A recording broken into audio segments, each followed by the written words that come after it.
Lord, I am here. And the word here carries the weight of a victory that has no glory. Getting to this moment of stillness, to this place of prayer, was the most difficult battle of my day. Every step was like walking with my feet dipped in fresh cement. My body did not want to come. My mind did not want to come. My spirit, if I even have one anymore, certainly did not want to come. I am here today not because of an overflow of faith, not because of a longing in my soul, but because of an act of stubbornness, an act of pure, naked will, the last spark of energy I have left in a universe of apathy. Today was a day when gravity seemed to have increased just for me. Getting out of bed was not an act. It was a project, requiring planning and an exhaustive internal negotiation. Making coffee, taking a shower, every simple, everyday task presented itself as a Herculean challenge. My body feels heavy, slow, as if my bones were made of lead. This is the without strength. It is a physical exhaustion that does not come from physical effort, but from a deep fatigue with life itself. It is the weariness of simply being. But the without strength, Lord, I could probably handle. What truly destroys me is the without spirit. It is the exhaustion of the soul.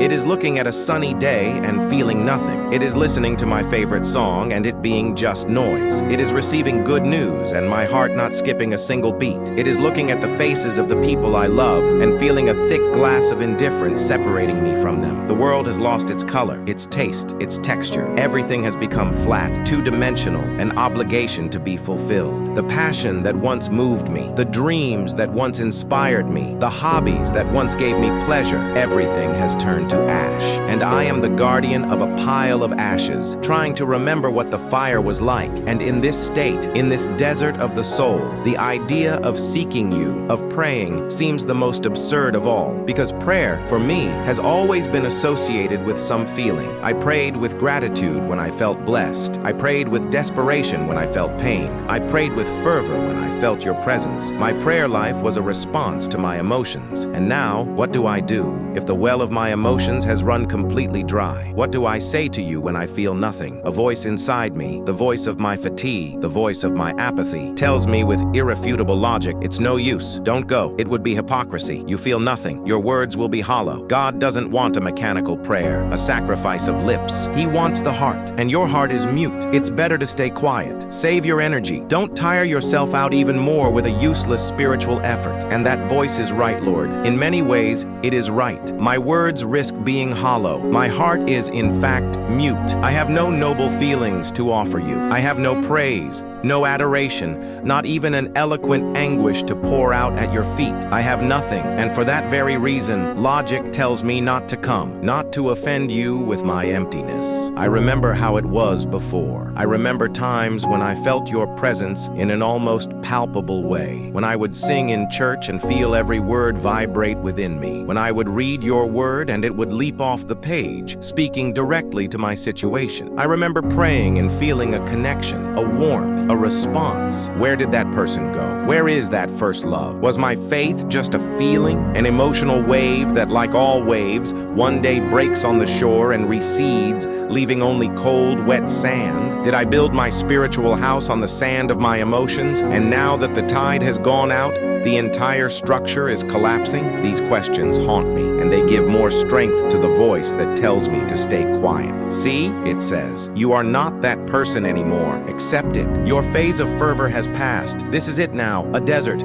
Don't fight it, just sit down and wait for the end. And I almost convinced myself. I spent the entire day yielding to that voice. I did not fight, I did not seek. I just floated in the current of my own apathy. I did what had to be done, robotically, and returned home to the silence, to the emptiness. And I sat here, in this chair, for hours, staring at the wall, letting the nothingness consume me. But then, deep within my being, beneath all the layers of fatigue and indifference, another voice spoke, a much weaker voice, almost inaudible. It was not a voice of feeling. It was not a voice of hope. It was the voice of my purest, most stubborn will. It was the voice of my spirit, the part of me that was created by you and for you, and which, even buried, still remembers its home. And this voice did not argue with the logic of apathy. It did not promise feelings. It did not promise answers. It said only one word, go. And I fought a war, a silent and invisible war, right here, sitting in this chair. The war between the crushing inertia of my fatigue and the small, almost insignificant spark of my will.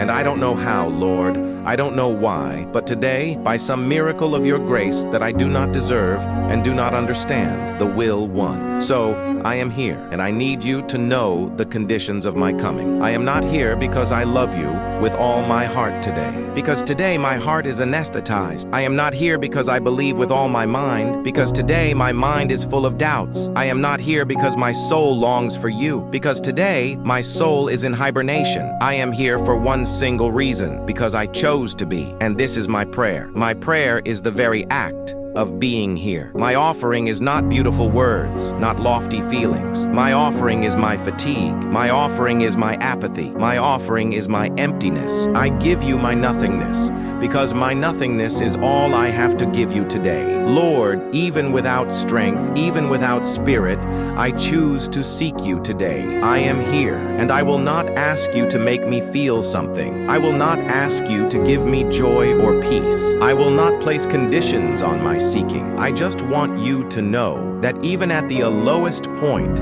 on the grayest day, in the moment of greatest spiritual dryness of my life, a part of me still chose you. A part of me still dragged itself into your presence. I don't know what to do now that I am here. The silence is uncomfortable. The absence of feeling is strange, but I will stay. I will stay here in the silence for a while. And maybe my prayer today is just that, to stay, to remain. An act of loyalty born not of passion, but of discipline. A demonstration that my covenant with you is not based on what you make me feel, but on who you are. And even if today I cannot feel who you are, I choose to remember. I choose to believe in the memory of your goodness, in the memory of your grace. And I wonder if this has any value to you, if this seeking, born of pure will, devoid of any emotion, means anything in your eyes. I hope so. I hope that you see the effort, that you see the battle that was fought for me to get here, and that maybe, just maybe, you are more pleased with this tired obedience of mine than with all my fervent praises on sunny days. And I remain in the silence, in the absence, and in this remaining, my prayer, which was an act of will, begins to transform into an act of surrender, a different kind of surrender than I have ever made before. Before, I would give you my problems, my pains, my anxieties. Today, I give you what seems to be my own empty soul, Lord. I continue, and the words now flow with less effort, not because feeling has arrived, but because resistance has ceased. I give you my emptiness. Accept it as my only possible offering. I do not have vibrant praise to give you, so I offer you my heavy silence. I do not have unshakable faith, so I offer you my honest doubt and my stubbornness in remaining. I do not have a fervent heart, so I offer you this tired and apathetic muscle. I have no joy with which to celebrate your creation, so I offer you my ability to, at least, acknowledge it. Take this nothingness, Lord. Take this desert, and if you wish, make something of it. If not, I just leave it here, at your feet, because I can no longer bear to carry it alone. In this act of offering my own nothingness, a realization begins to form in the fog of my mind. A new understanding of faith. My whole life I thought that faith was a feeling, a warm conviction in the chest, an unshakable intellectual certainty, a passion that moved me to act. And so in this moment of total apathy, I felt like an apostate, a man without faith. But now, here, in this arid place, I begin to suspect that I was wrong. Perhaps faith, true faith, the faith that pleases you, is not a feeling we have, but a choice we make, especially when we have no feelings at all. Perhaps faith is not seeing the light at the end of the tunnel, but taking a step in total darkness, in the direction we were once told the light was. Perhaps the purest faith is not the one that sings on the mountaintop, but the one that whispers your name from the bottom of the valley with a hoarse voice and no melody. If this is true, Lord, then perhaps this is the moment of greatest faith in my life, because my presence here today has no emotional support. It is not sustained by any mystical experience, by any recent answered prayer, by any sense of well-being. It is sustained by a single thin fiber of choice. The choice to believe that you are, even when I do not feel you. The choice to honor my covenant with you, even when my heart is silent. The choice to show up for duty, even if I feel like the most useless of soldiers. And this realization brings me a strange, sober relief. It frees me from the tyranny of my own feelings. I no longer have to feel guilty for not feeling what I should. My responsibility is not to manufacture feelings. My responsibility is just to show up, and I have shown up. The rest now is up to you. And so my prayer changes once again. Having offered my emptiness and redefined my faith, it becomes a humble invitation, an acknowledgement of my limits and your sovereignty. Lord, I have come this far. I used the last drop of fuel of my will to get to the door of your house. And now I am here, on the threshold, too tired to knock. I can't go on. The next part, the next move, has to be yours. I cannot create a feeling. I cannot force an epiphany. I cannot generate a spark of spirit. I have tried, and I have failed. So I ask that you come to meet me. Open the door from the inside. If there is warmth in there, let a little of it leak out to me. If there is light, let a sliver of it reach me. If there is music, let me hear the faintest note. I am no longer trying to break down the door. I am just here, waiting for you to open it. It is a prayer of radical powerlessness. It is admitting that I have reached the absolute end of my human capacity. And it is in this place of ending that your work, perhaps, can begin. As I wait, as I remain in this silence, I decide to practice a new kind of discipline. If I cannot trust my feelings, I will trust your story. If I cannot feel your goodness, I will choose to remember it. And I begin to take an inventory, not of my blessings, which would be difficult now, but of your character. It is an act of the mind, not of the heart. Lord, I say, my heart is apathetic, but my mind remembers. I remember that your word says you are faithful, even when I am faithless. I choose to believe that today. I remember that your word says your mercies are new every morning. I choose to believe that for tomorrow, a new portion of mercy is waiting for me, even if I do not feel it today. I remember the stories. I remember David, a man of passions and failures, whom you called a man after my own heart. I remember Peter, who denied you out of fear, and whom you restored with love. I remember Thomas, who doubted your resurrection, and to whom you offered your wounds as proof. Your history with humanity is a long history of love and patience with weak, doubtful, and tired people. And I remember my own history with you. I remember answered prayers in the past, deliverances I did not deserve, moments of clarity and peace that I once took for granted. I pull these memories around me like a cold man pulls an old blanket. The blanket may be frayed, it may have holes, but it still has some warmth, and I wrap myself in these memories of your past faithfulness. They do not change my current state, but they become an anchor for my will. They give me a logical reason to keep waiting. If you have been faithful before, your nature has not changed. What has changed is my ability to perceive your faithfulness. So my seeking becomes a seeking of memory, a seeking of the objective truth of your character over the subjective truth of my feelings. I am transferring the foundation of my faith. I am moving it from the shifting sands of my emotions to the solid rock of who you are, a rock that is not shaken, even if my inner world is trembling. I don't know how long I stay here. Time loses its meaning, but my remaining ceases to be a struggle and becomes a rest, an exhausted rest, but a rest nonetheless. I have stopped trying, I have stopped forcing, I have stopped performing, and I am just here, empty but present, tired but obedient. Without spirit, but with my will firmly anchored in the memory of your goodness, and I wait, without expectations, without a script, just open to the whisper, open to the gentle breeze, open to the first and most subtle movement of your grace, which I now know depends not at all on my strength, but only on my choice to be here, to receive it. And in the heart of my remaining, in the center of my disciplined silence, something happens. It is not thunder, it is not lightning, it is not an overwhelming wave of feeling that floods my emptiness. If I had been waiting for that, I would have missed it. God's answer to my prayer of pure will comes in the quietest and most profound way possible. It comes as a thought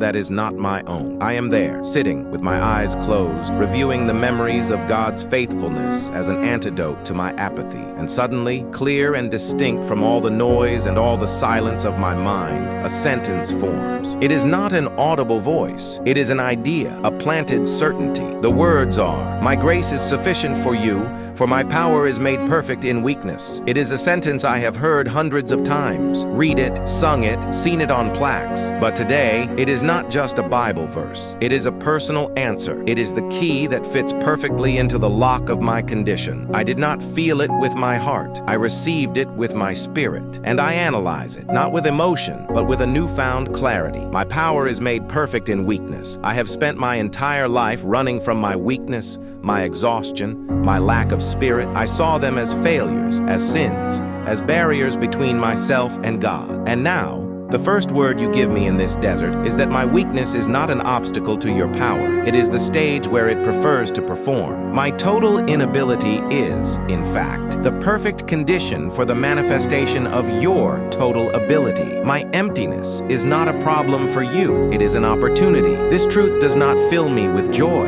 It does not fill me with strength, but it fills me with something perhaps more important. Peace. The peace of stopping the fight against myself. The peace of accepting my state of exhaustion not as a spiritual failure, but as the starting point for the action of your grace. I no longer need to pretend to be strong. I no longer need to feel guilty for being tired. My weakness, which was my greatest shame, becomes my point of connection with you. And with this peace comes a new clarity. The phrase, "My grace is sufficient for you," also liberates me. I was asking for spirit, for strength, for feelings, but you tell me that your grace is sufficient. Not your grace and my strength, not your grace and my good mood, just your grace alone. It is enough. This means I do not need to wait to feel something to act.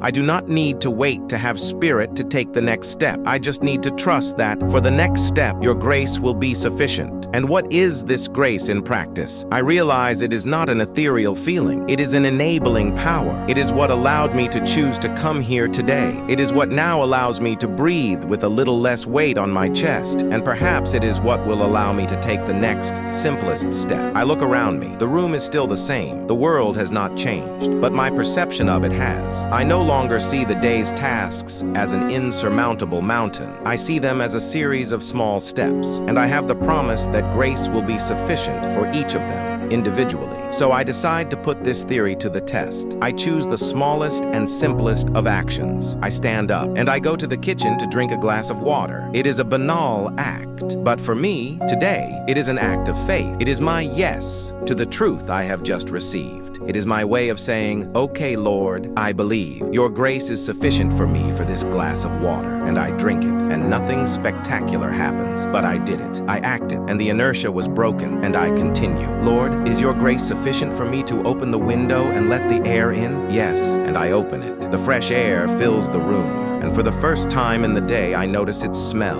It is a small detail, a small sensory perception, but it is a sliver of light. It is a pale color in a gray world, and I give thanks, not with euphoria, with a sober, almost formal gratitude. Thank you for the smell of the air. My faith becomes experimental, a series of small tests, and in each one I discover that the promise is true. Grace is sufficient, not to make me feel fantastic, but to make me functional, to make me act, to make me be faithful in the little things. And I begin to understand that the Christian life in days of desert is not about feeling, but about doing. It is about choosing obedience, even without the emotion, and that, mysteriously, sometimes the feeling follows the action and not the other way around. I don't know if I will have spirit tomorrow. I don't know if I will have strength, probably not, but that no longer terrifies me because my foundation has changed. I no longer trust in my own well of feelings. I trust in the inexhaustible source of your grace, and my task is no longer to try to generate my own fuel, but simply to connect my empty engine to your power source. My final prayer today is therefore a prayer of commitment, a commitment to the daily choice. Lord, I say, now with a voice that, though still tired, has a new timbre of resolution. Thank you. I asked you for a feeling and you gave me a truth. I asked you for spirit and you gave me your grace. It is an infinitely more secure foundation, and I promise you, not that I will feel fervent every day, but that I will choose to show up every day. I will choose to present myself even with empty hands, trusting that you will fill them with the necessary strength for that day. My faith will no longer be a search for a feeling, but a practice of obedience. I rise from my chair. The weight in my body has not disappeared, but it no longer oppresses me. The world has not regained all its colors, but I can see some shades beyond the gray, and I know it's okay. Because my hope is no longer in returning to who I was, the man of easy faith and vibrant feelings. My hope is in becoming who you are forging me to be, a man who has learned to find strength in weakness, hope in emptiness, and faithfulness in apathy. And that is a much more resilient, much more real person. Thank you for not giving me what I thought I wanted, and for giving me exactly what I needed, your grace, and it is sufficient for me. Amen. If this touched your heart, share it with someone who might need the courage to make a choice, even without feeling anything today.